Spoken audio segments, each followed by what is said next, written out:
नमस्कार कीजिए ब्रजेश मिश्रा का और आप देखना शुरू कर चुके हैं द डिबेट। बहनों भाइयों, कानपुर में हिंसा क्यों हुई?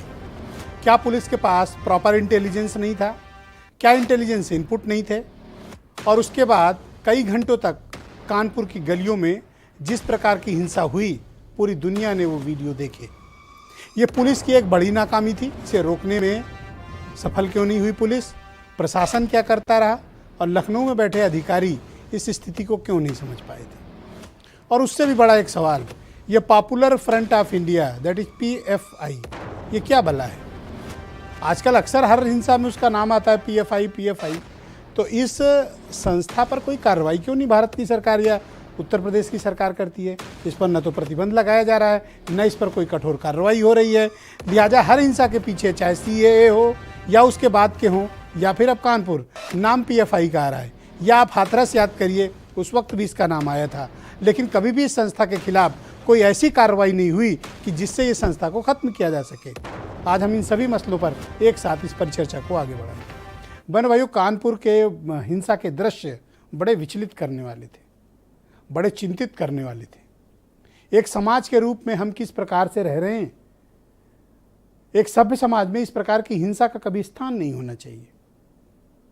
बड़े से बड़े, पेचीदा से पेचीदा मसले का समाधान बातचीत के आधार पर होता है।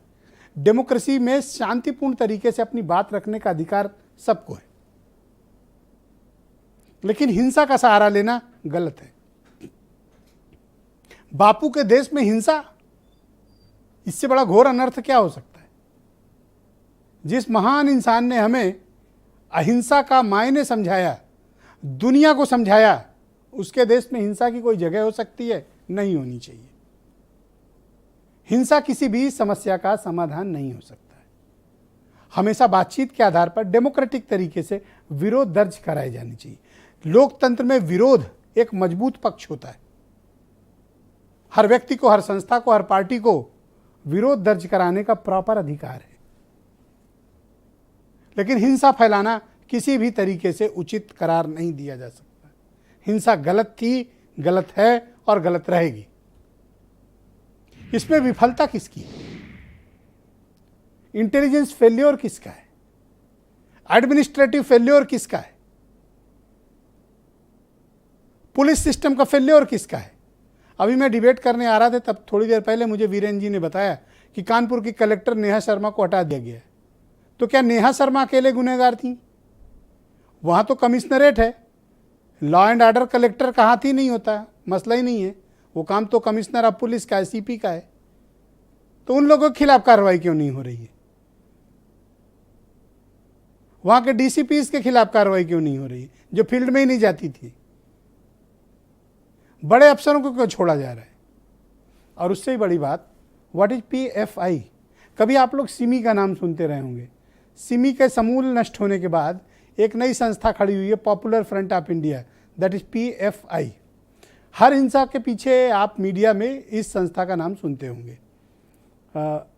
एस्टैब्लिशमेंट इस संस्था का नाम लेता है, हर घटना के लिए जिम्मेदार हिंसा के पीछे बताता है। कानपुर की हिंसा के पीछे भी PFI का हाथ बताया जा रहा है। पुलिस ने मीडिया को बताया कि PFI के 2 सदस्य गायब हैं। तो अगर ये PFI जैसी संस्थाएं कानपुर में जड़ें जमा रही थी, तो ये पुलिस वाले कर क्या रहे थे? इनके खिलाफ कोई कठोरतम कार्रवाई क्यों नहीं की गई? और अगर PFI वाकई में देश विरोधी गतिविधियों में लिप्त है, तो इस संस्था पर अब तक बैन क्यों नहीं लगाया जाना चाहिए था? इस संस्था को डिसमेंटल क्यों नहीं किया गया था? किया जाना चाहिए था। और भारत सरकार और राज्य सरकार को चाहिए कि अगर PFI के खिलाफ कोई भी एविडेंस हैं, तो कठोरतम कार्रवाई उनके खिलाफ होनी चाहिए। देश विरोधी किसी भी गतिविधि को पनपने, फलने, फूलने, प्रश्रय देने का काम देशद्रोह है। अगर पुलिस भी इनके खिलाफ कार्रवाई नहीं करती है, तो वो भी राजद्रोह की श्रेणी में माना जाएगा, देश के साथ धोखा माना जाएगा। PFI के मसले को एक बार में हल क्यों नहीं किया जा रहा है? Shaheen Bagh PFI, CAA PFI, north east दंगा PFI, दिल्ली दंगा PFI, कानपुर दंगा PFI। तो भाई साहब, इस PFI का इलाज क्यों नहीं कर रहे हो? करो इसका ऑपरेशन एक बार में, मसला खत्म करो। अभी पीछे आपको याद होगा कि उत्तर प्रदेश की ATS जो धर्म परिवर्तन के मामले को पकड़ने की एटीएस एक्सपर्ट हो चुकी थी, उसने किसी के घर से कुकर बम पकड़ा था। नया कुकर खरीद के लाया तो कहा ये कुकर बेचता है, कुकर में बम लेके प्लांट करेगा, और जोड़ा किससे था? अलकायदा। जबकि सीआईए कहता है अलकायदा खत्म हो गया। आज तक यूपी की एटीएस उस मामले का जवाब नहीं दे पाई। तो हमें बड़े ही प्रोफेशनल तरीके से संवेदनशील मामलों को उत्तर प्रदेश की पुलिस और सिक्योरिटी एजेंसीज को हैंडल करने की ज़रूरत है। इसको पब्लिसाइज करने के लिए, मीडिया अटेंशन पाने के लिए इन सब चीज़ों का इस्तेमाल नहीं होना चाहिए। देश विरोधी ताकतों के खिलाफ कठोरतम कार्रवाई होनी चाहिए। कानून के दायरे में जितने भी प्रावधान हैं, कठोरतम कार्रवाई करो। लेकिन सिर्फ मीडिया की सुर्खियां कुछ दिनों तक बटोरने के बाद इन संस्थाओं को फिर से छोड़ दिया जाना, ये थोड़ा आश्चर्यजनक है और न हजम होने वाली बात है।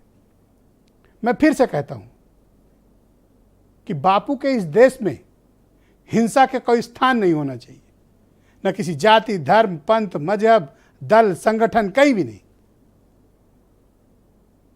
हिंसा उस देश में आप कर रहे हैं जिसने अहिंसा का पाठ पूरी दुनिया को पढ़ाया। भारत की पहचान विदेश में गांधी से है। गांधी को पढ़िए, वक्त मिले अंबेडकर को पढ़िए, लेकिन पढ़िए और समझिए कि यह देश क्या था और किस दिशा में जा रहा है।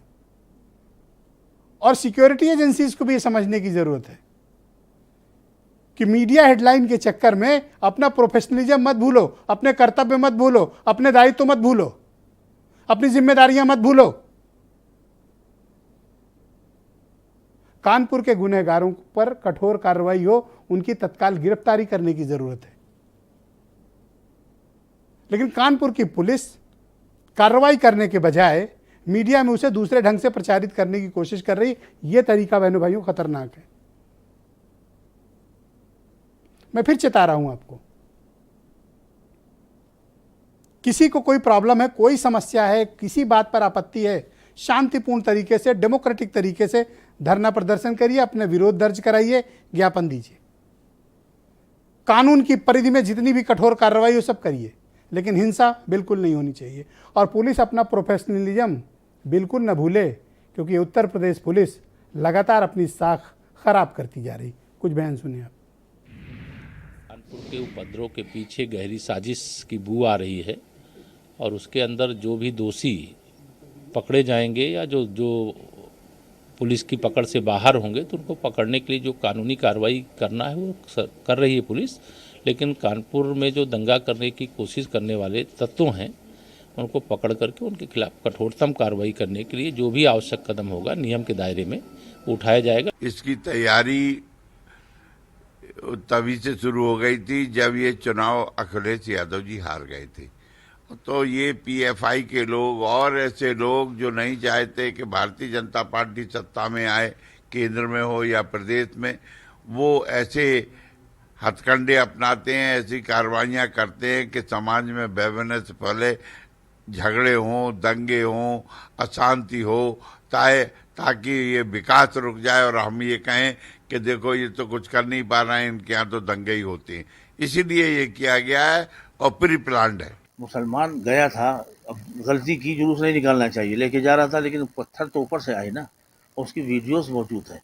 अब आए हैं तो सवाल का जवाब भी मिला उनको, ये तो है, तो नादानी उनकी, जुलूस निकालना नहीं चाहिए।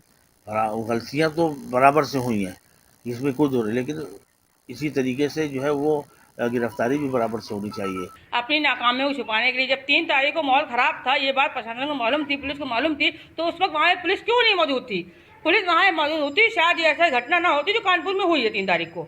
हया जफर आजमी ने अगर 3 तारीख को बंद का ऐलान किया था, साफ दूसरे दिन ही अपना ऐलान वापस दिया था और ये कमिश्नर ऑफ कानपुर को सामने लिया गया है। मेरी मांग सरकार से सिर्फ इतनी है कि सीबीआई पुख्ता जांच हो, जो भी दोषी पाए जाते हैं उनको सजा दी जाए, जो बेकसूर है उनको छोड़ा जाए। ऐसा कम ही होता है कि आरोपी सीबीआई जांच की मांग करें और पुलिस पर जांच के लिए भरोसा कम हो जाए। अशोक पांडे बीजेपी से हैं, डॉक्टर अजीज खान समाजवादी पार्टी से, राजेश राय फार्मर आईपीएस ऑफिसर हैं, असीम मुकार एमआईएम के राष्ट्रीय प्रवक्ता, यूपी के प्रभारी, सुरेंद्र राजपूत उत्तर प्रदेश में कांग्रेस के प्रवक्ता, हाफिज गुलाम सरवर जी हैं, ऑल इंडिया यूनाइटेड मुस्लिम मोर्चा के प्रवक्ता हैं और वीरेंद्र सिंह जी हमारे